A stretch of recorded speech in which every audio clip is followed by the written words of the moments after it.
I remember waking up in the morning and looking at my hands and they were swollen and red and painful. I tried to ignore it for a long time. When you're young, you come up with all sorts of reasons why you might be having pain, and chronic illness isn't really one that comes to mind.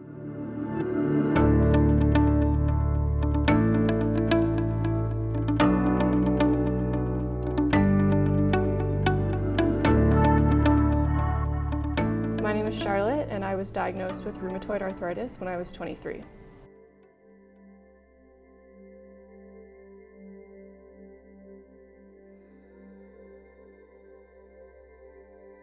There were a lot of unknowns at that time.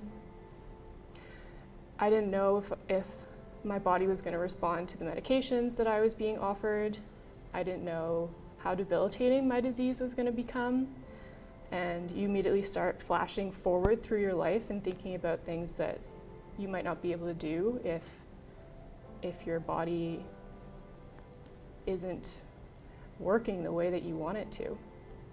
I think that my rheumatologist actually did a really great job when I was diagnosed. It was an incredibly emotional experience. Some tears were shed, and I do feel like I was given the space to feel that way. There's so much information coming at you really fast. I'm a fairly rational person, but all of that logic and ration just kind of goes out of your mind and your emotional response takes over. I would say that I had a say in my treatment to an extent. Generally what happens is there are 2 or maybe 3 options that are presented to you by your rheumatologist based on their recommendations for you. And generally there's 1 or 2 that are favored, so you're kind of pushed in that direction a little bit, but there have been cases where my rheumatologist has suggested something and I've said, I don't think I'm ready for that, or that's not the direction I want to go right now, and that decision has always been respected. I know that there are constantly researchers working behind the scenes to evaluate the care that is given to people with rheumatoid arthritis and arthritis, and that makes me feel really good when I'm going to speak with my rheumatologist that they're reflecting as a profession on what they can do to improve my care and therefore my quality of life.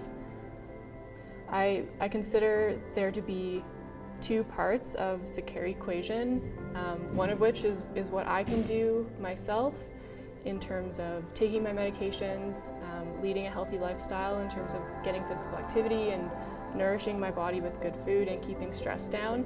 So if I can do that and my rheumatologist can work behind the scenes to make sure that the care I'm getting is constantly being improved, then we can really work together well as a team.